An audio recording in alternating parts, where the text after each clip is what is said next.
अस्सलाम वालेकुम स्टूडेंट्स, आप देख रहे हैं चैनल जिसका नाम है पढ़ाई कर। तो स्टूडेंट्स, उम्मीद है आप सब खैरियत से होंगे। आज हम जिस सब्जेक्ट के बारे में बात करेंगे वो है मैथमेटिक्स। मैथमेटिक्स में हम जिस टॉपिक के बारे में बात करेंगे वो है डिफरेंट टाइप्स ऑफ मैट्रिसेस। आपको याद होगा हमने अपनी पिछली वीडियो में मैट्रिसेस क्या होती हैं, उनको किस तरीके से लिखते हैं, किस तरीके से रीड करते हैं और किस तरीके से रिप्रेजेंट करते हैं, हमने इन सब के बारे में पढ़ा था।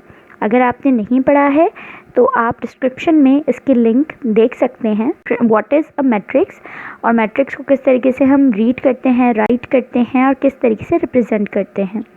तो स्टूडेंट्स, मैट्रिसेस की डिफरेंट 10 टाइप्स हैं, इसके अलावा भी होती हैं लेकिन जो मेन हैं वो हैं 10, जो कि यहाँ स्क्रीन पर आप देख सकते हैं। Row matrix, scalar matrix, column matrix, identity matrix, rectangular matrix, triangular matrix, square matrix, null और zero matrix, diagonal matrix, transpose of a matrix. तो स्टूडेंट्स, चलिए लाइन बाय लाइन हम हर एक टाइप को डिफ़ाइन करते हैं और देखते हैं कि आखिरकार हम इसे लिखते कैसे हैं और रिप्रेजेंट किस तरीके से करते हैं। तो चलिए चलते हैं अपनी डिस्कशन की जानिब। पढ़ाई घर में खुशामदीद। सबसे पहले इस चैनल को सब्सक्राइब कर लें और बेल आइकन पे क्लिक कर लें ताकि आप हमारी तमाम वीडियो से बाखबर रहें और बनो मिसाल पाकिस्तान की, क्योंकि अब मुल्क को बेहतर बनाना है। Row matrix. A matrix is said to be a row matrix if it has only one row. एक मैट्रिक्स रो मैट्रिक्स तब कहलाती है जब उसके पास सिर्फ और सिर्फ एक रो हो। जिस तरीके से आप स्क्रीन पर एग्जांपल के तौर पे देख सकते हैं, एक मैट्रिक्स ए है जिसमें 2 कॉलम्स हैं लेकिन रो एक है। इसी तरीके से दूसरी मैट्रिक्स है जिसमें 4 कॉलम्स हैं लेकिन रो सिर्फ और सिर्फ एक है। नेक्स्ट अपनी टाइप देखते हैं। नेक्स्ट है column matrix. A matrix is said to be a column matrix if it has only one column, यानी वो मैट्रिक्स जिसके पास सिर्फ एक कॉलम हो लेकिन रॉज मल्टीपल हों। जिस तरीके से आप देख सकते हैं, एक मैट्रिक्स यहाँ पे आपके पास एग्जाम्पल के तौर पर दिखाई गई है। मैट्रिक्स ए है और ए में आप देख सकते हैं इसमें 2 रो हैं जबकि सिर्फ एक कॉलम है। और मैट्रिक्स बी में भी आप देख सकते हैं 3 रो हैं लेकिन कॉलम सिर्फ और सिर्फ एक ही है, इसीलिए ये कहलाती हैं column matrix. Rectangular matrix. A matrix is said to be rectangular if the number of rows is not equal to the number of columns. Rectangular matrix आप एक रेक्टेंगुलर की तरह ले लें। जिस तरीके से एक रेक्टेंगुलर की 2 साइड एक दूसरे के इक्वल होती हैं और 2 अपोजिट साइड्स भी एक दूसरे की इक्वल होती हैं, लेकिन ये चारों साइड्स कभी भी सेम नहीं होती। बिल्कुल इसी तरीके से रेक्टेंगुलर मैट्रिक्स में भी यही है कि नंबर ऑफ़ रॉज और नंबर ऑफ़ कॉलम्स कभी भी इक्वल नहीं होते। जिस तरीके से आप यहाँ पे एग्जांपल के तौर पे देख सकते हैं, एक है मैट्रिक्स ए जिसमें 2 रॉज और 3 कॉलम्स हैं और एक मैट्रिक्स बी है जिसमें 3 रॉज और 2 कॉलम हैं। आप इन दोनों मैट्रिक्स में देख सकते हैं कि अगर हम इसको रेक्टेंगुलर की तरह शेप बनाना चाहें, एक रेक्टेंगुलर शेप, तो ये दोनों मैट्रिक्सेस बिल्कुल वैसी ही शेप की हैं, इसीलिए कहलाती हैं rectangular matrix. Square matrix. A square matrix is said to be square if the number of rows is equal to the number of columns. एक मैट्रिक्स स्क्वायर मैट्रिक्स तब कहलाती है जब उसकी नंबर ऑफ़ रॉज और नंबर ऑफ़ कॉलम्स दोनों एक दूसरे के इक्वल हों। फॉर एग्ज़ाम्पल, आप सामने स्क्रीन पर देख सकते हैं एक मैट्रिक्स ए है जिसमें 2 रॉज और 2 ही कॉलम हैं। उसके अलावा दूसरी एग्ज़ाम्पल मैट्रिक्स बी देख सकते हैं जिसमें 3 रॉज और 3 ही कॉलम हैं, यानी कि नंबर ऑफ़ रॉज और नंबर ऑफ़ कॉलम्स इन दोनों मैट्रिक्सेस में सेम हैं, इसलिए ये कहलाती हैं स्क्वायर मैट्रिक्स। Diagonal matrix.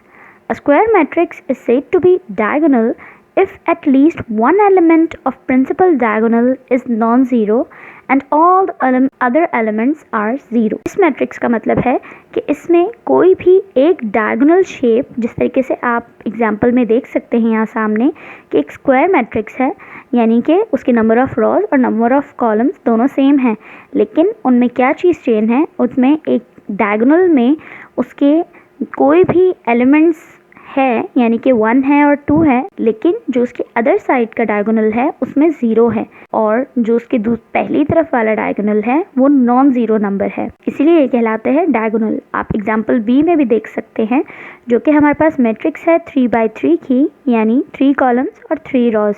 आप इसमें देख सकते हैं कि जो इसका फर्स्ट डायगोनल है वो कोई नॉन ज़ीरो नंबर है, यानी -3, 4, 5 कुछ भी हो सकता है, लेकिन बाकी जो एलिमेंट्स हैं वो सब क्या हैं? Zero.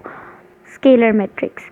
A diagonal matrix is said to be scalar if all of its diagonal elements are same. एक डायगोनल मैट्रिक्स को हम स्केलर मैट्रिक्स तब कह सकते हैं जब उसके डायगोनल एलिमेंट्स जो हैं वो हमेशा सेम होंगे। जिस तरीके से आप यहाँ सामने स्क्रीन पर एग्जांपल देख सकते हैं, एक मैट्रिक्स ए है जिसके डायगोनल में 2 नॉन ज़ीरो नंबर हैं, लेकिन वो दोनों बिल्कुल सेम हैं, इसलिए ये कौन सी मैट्रिक्स कहलाएगी? Scalar matrix. इसी तरीके से दूसरी मैट्रिक्स है 3x3 की, जिसमें उसका फर्स्ट डायगोनल सेम नंबर है -3, -3 एंड -3, जबकि बाकी सारे एलिमेंट्स क्या हैं? 0, इसलिए ये कहलाएगी स्केलर मैट्रिक्स। आइडेंटिटी और unit matrix. A diagonal matrix is said to be identity if all of its diagonal elements are equal to 1 denoted by I। एक मैट्रिक्स आइडेंटिटी मैट्रिक्स या यूनिट मैट्रिक्स हम उसे सिर्फ तब कह सकते हैं जब उसके डायगोनल मैट्रिक्स जो हैं वो हमेशा 1 के इक्वल होंगी। आप जिस तरीके से अपने स्क्रीन पर देख सकते हैं, यहाँ पे हमारे पास एक एग्जांपल है आइडेंटिटी मैट्रिक्स 2x2 की, यानी कि 2 रॉज और 2 कॉलम की, और जबकि आप दूसरी साइड पे देख सकते हैं उसे भी हम आइडेंटिटी मैट्रिक्स कह रहे हैं, लेकिन वो आइडेंटिटी मैट्रिक्स है 3x3 की। डायगोनल साइड में कोई और नंबर नहीं, सिर्फ और सिर्फ 1 है, इसीलिए ये कहलाएगी identity matrix of order of 3 and identity matrix of order of 2। Triangular matrix.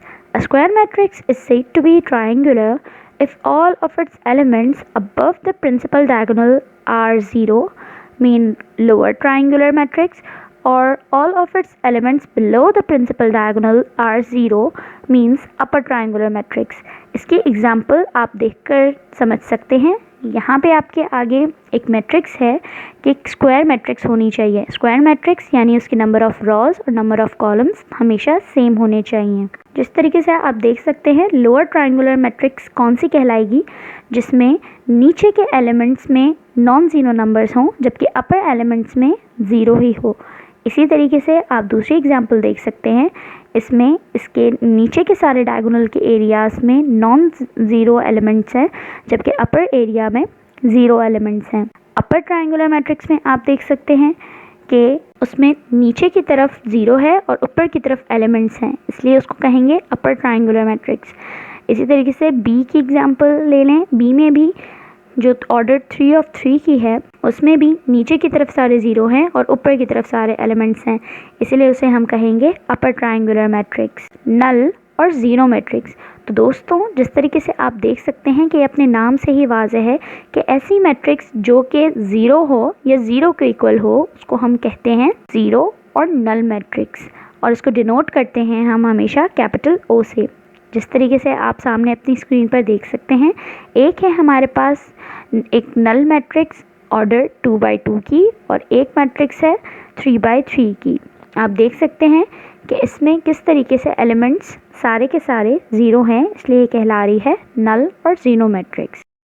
Transpose of a matrix. Suppose A is a given matrix, then the matrix obtained by interchanging its rows into columns is called the transpose of A. It is denoted by small t।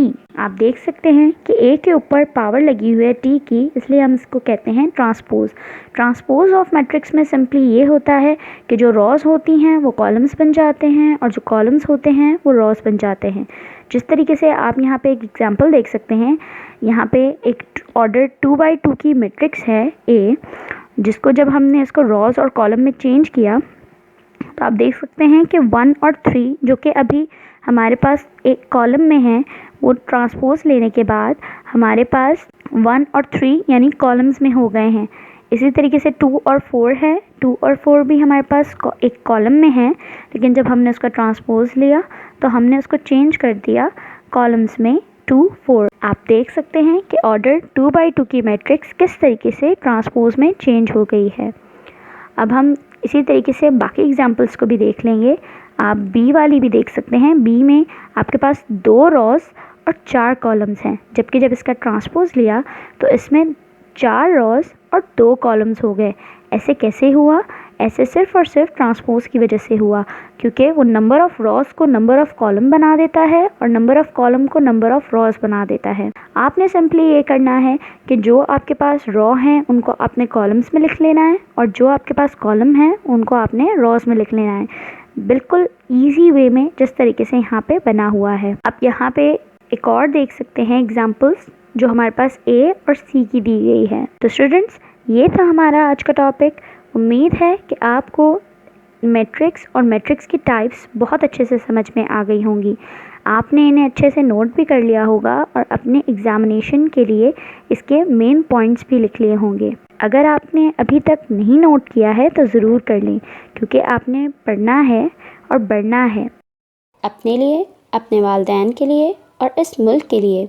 इसीलिए बनो मिसाल पाकिस्तान की, क्योंकि अब मुल्क को बेहतर बनाना है।